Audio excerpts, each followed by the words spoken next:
Kalat na kalat sa lalawigan ng Cebu at maging sa labas ng isla ang salitang aswang. Dati-rati naman ay halos mga matatanda lang ang naniniwala sa mga ito hanggang sa hindi inaasahan na umusbong ang balita na may aswang daw sa aming lugar. Para sa karagdagang kaalaman ng lahat, ang Cebu ay isang isla na matatagpuan sa gitnang Visayas. Maraming magagandang isla na matatagpuan po sa Cebu. Ito ang dahilan kung bakit ito dinadayo ng mga turista. Ang mga ito ay nagbibigay aliw sa mga turista dahil sa iba't ibang aktibidad na magagawa rito. Itago niyo na lang po ako sa pangalang Filomeno. 44 na taong gulang. Isa po akong mangingisda, Kuya Bari. Ako ay nagmula sa isang lugar ng Iloilo, ngunit nakapangasawa ng Cebuana, kaya napagpasyan ko na sa lalawigan na lamang ng Cebu kami manirahan. May 2 na kaming anak sa kasalukuyan. Nakapagpatayo na rin kami ng maliit na sari-sari store. Sa tuwing may bakante po akong oras, Kuya Bari, ay inilalaan ko po ito sa pamamagitan ng pakikinig sa inyong channel, ang Sundo Horror Stories. Salamat po, Kuya Bari. Hindi lang po ako ang napapasaya mo, kundi maging ang pamilya at sa mga kasamahan ko sa trabaho. Nang dahil po sa inyong channel ay nagbigay lakas ito ng loob sa akin na ibahagi ang karanasan ko. Aaminin ko po sa inyo, Kuya Bari, isa po ako sa mga tao noon na hirap maniwala na totoo ang mga nilalang na katulad na lamang ng aswang. Ngunit nagbago ang pananaw ko dahil sa isang madilim na karanasan. Bago ako maging isang ganap na mangingisda ay namasukan muna po ako sa isang maliit na kainan sa isla. Bali, ako lang ang naghahatid ng pagkain ng mga customer dahil mayroon po kaming sariling kusinero. Siya po ay si Mang Agipito. Sa edad na 89 na anyos ay hindi ko maitatanggi na may kalakasan pa ito. Katulad ko ay nagmula rin siya sa ibang probinsya hanggang sa napadpad sa lalawigan ng Cebu.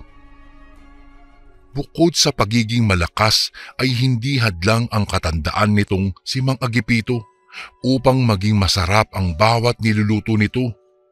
Ngunit hindi maitatanggi na masyado siyang seryoso. Walang pamilya itong si Mang Agipito. Nag-iisa lamang siya sa buhay. Hindi rin mahilig makihalubilo sa mga tao dahil mas inuuna nito ang kanyang trabaho. Talaga namang tunay na madiskarte ang matandang kusinero sa buhay. Isa sa mga espesyal nitong niluluto ay ang menudo. Palaging pinupuri ang mga luto ni Mang Agipito, lalo na ang kanyang menudo. Isa rin iyon sa dahilan kung bakit dinadalaw-dalaw ng mga turista ang dating kainan na iyon.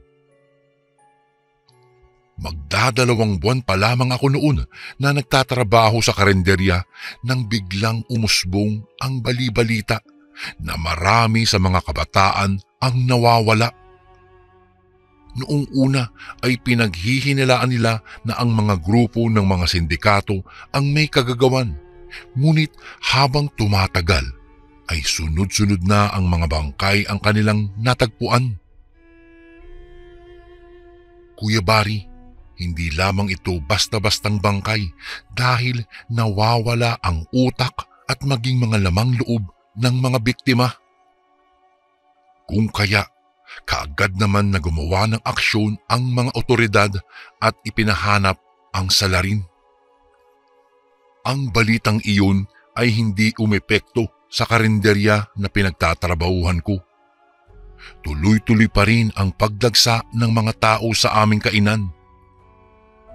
Wala naman po akong narinig na mayroong reklamo kay Mang Agipito. Siya lang ang nag-iisang namamahala sa kusina, kaya't sobrang humahanga po talaga ako sa kanya dahil sa katibayan nito. Buwan ng Hulyo. Malakas ang ulan ng gabing iyon. Hindi ako mapakali sa loob ng bahay dahil nagkataon na mataas ang lagnat ng aking asawa. Nanginginig pa ito at masama ang pakiramdam. Dito ka lang muna babalik ka agad ako. Saad ko pa sa kanya bago ko sinugod ang napakalakas na ulan. Kaagad akong dumiretso sa pinakamalapit na butika. Bumili ako ng gamot saka muling naglakad pabalik sa aming bahay. Kuya Bari, madadaanan mo pa ang karinderya bago tuluyan na makarating sa aming bahay. Ilang metro pa ang kalayuan ko mula sa pwesto ng karinderya ay naaninagan ko ito. Nagtaka po kasi ako dahil nakabukas ang ilaw sa loob nito. Kung kaya't napagpasyahan ko na makisilong muna dahil mas lalo pang lumakas ang ulan ng oras na iyon. Nang makarating ako sa harapan ng karinderya ay nakaawang ang pintuan. Napahilamos pa nga ako sa mukha ko bago nagpasyang pumasok, ngunit kaagad din na natigilan nang makarinig ako ng ingay na nagmula sa loob. Nagulat ako dahil sigaw ito ng isang bata. Narinig ko rin na parang may naghihiwa ng karne. Bahagya pa akong sumilip hanggang sa napadpad ang mga mata ko sa loob ng kusina. May kung anong nagtulak na bagay sa akin na pasukin ito. Tahimik akong naglakad. Maingat ang bawat hakbang ko papalapit sa kusina. Maya-maya pa'y binalot ng katahimikan ang buong silid. Palihim na napasilip ako sa loob ng kusina. Nagulat ako nang maabutan si Mang Agipito sa loob. Nakatalikod ito sa akin kaya hindi ko gaanong nakikita ang kanyang ginagawa. Ngunit nang umalis ito at kumuha ng timba, ay doon ako tuluyan na nabigla dahil sa aking nasaksihan. Isang ulo ng bata at ilang bahagi ng katawan nito ang nakita ko na nakapatong sa lamesa. Natulala ako at nabigla sa aking nakita. Hindi ko alam ang aking gagawin. Kaagad namang bumalik si Mang Agipito kung kaya't mabilis akong napatago. Maraming mga katanungan ang nabuo sa isipan ko ng gabing iyon, Kuya Bari. Ano ba ang nangyayari? Ano yung nakita ko? Bakit may kinakatay na bata si Mang Agipito? Ano yun? Drug addict ba siya? Bakit niya nagawa iyon? Bago ko po ipagpatuloy ang kwentong ito ay may request sana ako sa iyo, kasundo. Isang pindot lang ito, kasundo, sa subscribe button namin. Malaking tulong po ito sa amin, kasundo, upang mapagpatuloy pa namin ang mas marami pang magagandang kwento. Salamat sa pag-subscribe mo, bagong kasundo. Biglang sumagi sa isipan ko. Naku, hindi kaya aswang si Mang Agipito? Hindi kaya karni ng mga bata ang ginagamit niya sa kanyang pagluluto? Anak na, ano ba itong naiisip ko? Takot na takot kong wika sa aking sarili. Sa takot na mahuli ni Mang Agipito ay kaagad kong tinahak ang daan pabalik sa bahay naming mag-asawa. Hindi ko na rin nagawang ikwento pa sa kanya ang nasaksihan ko. Gulong-gulo ang isipan ko nung gabing iyon. Hindi po talaga ako nakatulog hanggang sa mag-umaga. Kinabukasan, hindi po ako nagdalawang isip na umalis sa trabaho. Nagtaka pa nga ang mga kasamahan ko dahil sa ginawa ko. Tinanong pa nga nila kung bakit daw at kung ano ang tunay na dahilan, at kinukumbinsi pa nila ako na wag na daw ako umalis. Ngunit buo na po ang desisyon ko, Kuya Bari, ng araw na iyon.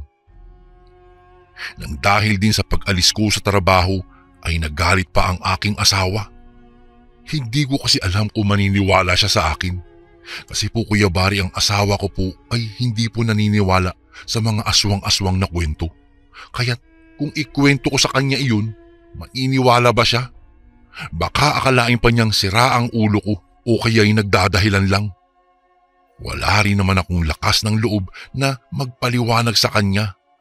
Sa halip ay naghanap na lamang ako ng panibagong trabaho hanggang sa naging isang mangingisda na po ako, Kuya Bari. Ilang buwan pa ang lumipas bago umusbong ang balibalita na dinakip daw si Mang Agapito. Dahil sa mga ginawa nitong krimen at tama nga ako, ang hinala ko na isa siyang aswang. Doon ko rin napag-alaman na ang mga putahing niluluto niya ay galing pala sa karne ng mga tao. Marami ang nagalit kay Mang Agapito. Maraming mga negatibong panghuhusga silang pinaratang kay Mang Agapito. Ang huling balita ko po ay dinala raw si Mang Agapito sa lungsod ng Maynila upang doon panghabang buhay na ikulong. Maliban dun ay wala na po akong nabalitaan pa tungkol sa kanya. Nang dahil sa pangyayaring iyon ay nagsara po ang karinderya.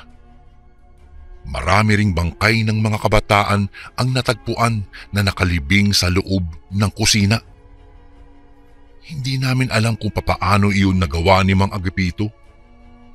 Ni wala kaming kaalam-alam kung ano ang nangyayari sa kusina. Wala rin kami na amoy na mga masasangsang na amoy. Maging ang pagkilos niya ay hindi naman ganoon kakaiba. Hindi nagtagal ay pinasara ang karinderya, saka ibinenta ang lupa. Isang mayamang Hapon ang nakabili nito. Tungkol naman sa mga kasamahan ko ay naghanap din ang mga ito ng panibagong trabaho. Ang may-ari naman ng karinderya ay umalis sa lalawigan ng Cebu. Walang may nakakaalam kung saan ito pumunta. Ibinunyag ko na rin sa aking asawa ang nasaksihan ko ng gabing iyon. Nabigla pa siya sa kanyang mga narinig mula sa akin at nagkaayos naman kaming dalawa. Kuya Bari, napaisip ako ng bigla. Papaano na lang kung nakita ako ni Mang Agapito ng gabing iyon? Magiging isa rin kaya akong putahe? Masusog po ba kaagad ang kasamaan niya? Alam kong wala akong kasalanan pero hindi ko rin maiwasan na magsisi. Dahil kung ibinunyag ko kaagad ang lihim niya ay hindi na sana mapapahamak pa ang ibang mga kabataan. Ngunit dahil po talaga sa takot na madamay ako at maging ang asawa ko ay mas pinili ko na lamang ang maging isang duwag. Makalipas ang ilang buwan, may balita ako na nasagap tungkol kay Mang Agapito. Lalo daw lumala ang pagiging aswang nito doon sa loob ng selda. May isa daw preso na kumursunada dito. Inasar daw at pinagsalitaan pa ng mga masasamang salita. Ang selda po daw ng presong ito ay katabi lang ng selda ni Mang Agapito. Sa galit daw ng dating kusinero ay naabot daw ang kamay ng preso at walang pag-aatubiling kinagat daw ito.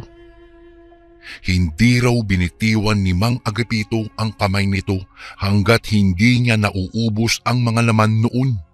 Nagsisigaw daw sa sakit ang preso ngunit hindi naman mapigilan itong si Mang Agapito. Kahit pahampasin daw ng mga batuta ng mga pulis ay hindi raw nagpapigil ito. Hanggang sa nawalan ng malay ang preso, saka daw ito binitiwan.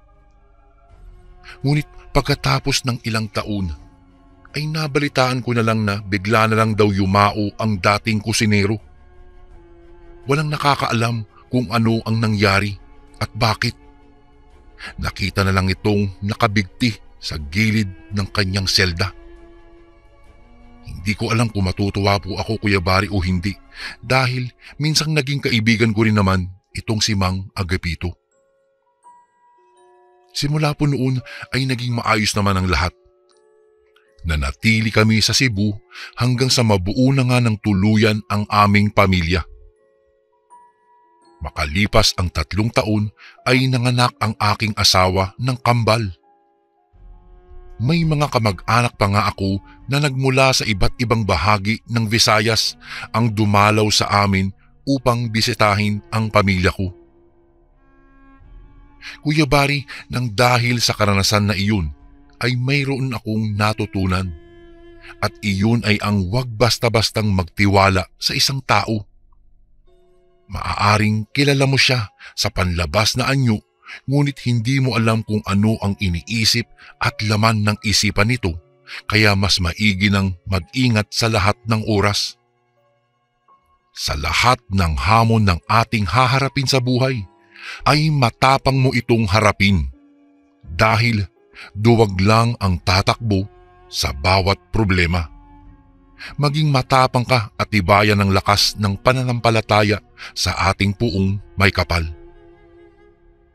Isang karanasan ang aking nasaksihan na hindi ko po talaga malimut-limutan. Isang kakilakilabot na putahe na hinahain ng isang kusinero sa Cebu. Hanggang dito na lang po ang aking kwento, Kuya Bari. Maraming salamat po. At sana po'y mapili nyo rin po ang aking email na ibahagi sa inyong channel. Lubos na gumagalang, Filomeno. And again, maraming salamat po mga kasundo. Don't forget to subscribe and i-click nyo lang po yung bell na button para updated po kayo sa mga upcoming videos namin na paparating. Maraming salamat po ulit. God bless and ingat po lagi dyan. Ito po si Kuya Bari at ako ang Sundo.